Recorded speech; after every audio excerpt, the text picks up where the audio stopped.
Hi, I'm Troy Roberts. Um, Tonight, I'm just going to talk to you a little bit about my testimony. Um, I was number 4 of 6 children. I was born into the Jehovah's Witness religion. Um, and I was there anytime the doors were open. Basically, whenever my parents were there, that's where we were. But I don't know that I ever really understood what was going on as far as religion went. You know, there wasn't they weren't as intentional as what I see now. At an early age, my mother got cancer. She passed away when I was 11, 12, something like that. She was 36 years old. At that point, I still went to what's called the Kingdom Hall in that religion. But I had a real problem with God at that time because He had took my mother from me.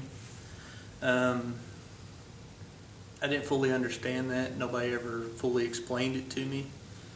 That it wasn't God's fault, that it wasn't something that I needed to blame on Him. So, several years later, I moved out as soon as I turned 18, wanted to do my own thing, started going downhill a little bit, doing some things that I probably shouldn't have been doing. And at the age of 20, I think it was 20, I met Teresa.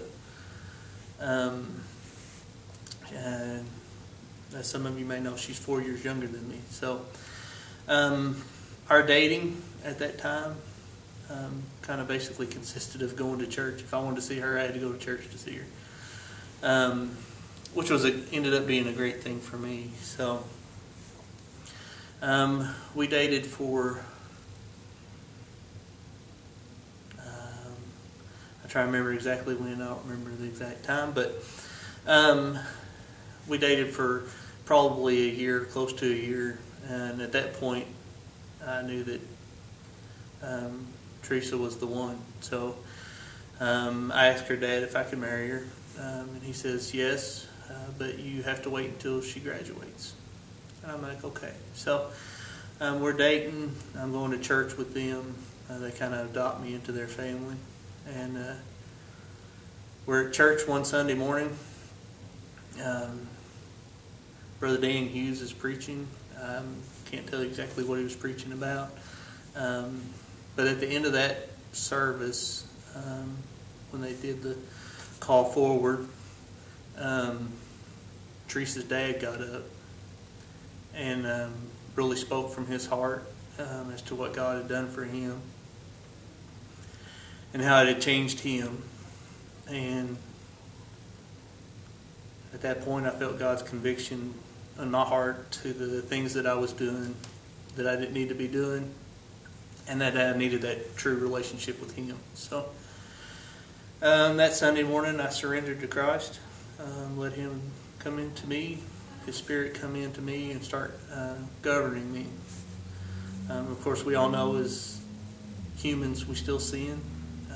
Our lives aren't perfect. My life hasn't been perfect since then. I still sin. But knowing that I have a place in heaven now is definitely a big relief off of my shoulders. And that I know that I can take any problem that I have to Him, and He can love me and forgive me for that. And is that no matter how hard we try, we can't clean ourselves up. We can't clean ourselves up enough to go to God. God came to us first. He offered us a gift.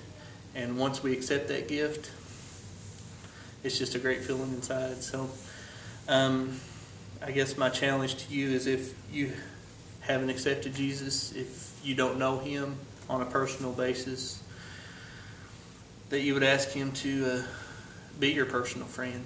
Ask His Spirit to come down and dwell with you and be your helping hand in this world that we're living in.